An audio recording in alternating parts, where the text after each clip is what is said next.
Hello बच्चों, let's read the question. Question कहता है कि match the class of compounds given in column 1 with their functions in column 2।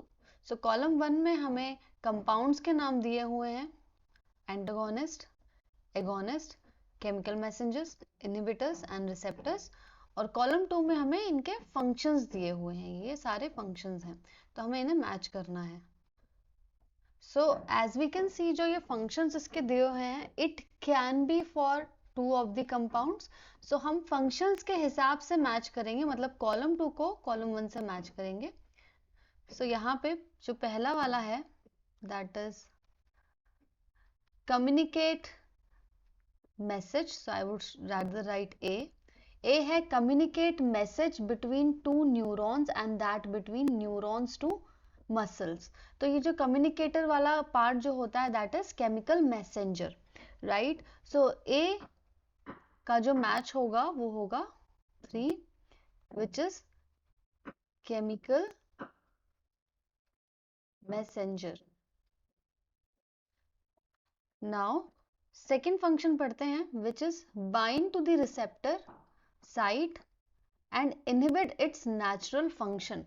तो inhibit कर देता है, रिसेप्टर साइट पे जाके बाइंड हो जाता है एंजाइम के साथ, उसको बाइंड नहीं होने देता है, उसको हम इनहिबिटर भी बोलेंगे। और इसके अलावा उसको हम एंटागोनिस्ट भी बोलते हैं। सो देयरफॉर जो बी है आपका कॉलम 2 का, B will be matched with the fourth, which is inhibitors, and with one also, that is antagonist।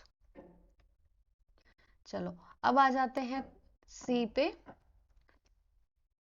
तो सी is crucial to body's communication process। so crucial to body's communication process, इसमें आ जाएगा chemical messengers, right। और इसके अलावा receptors भी इसका answer होगा। so it will match with third, that is chemical messengers।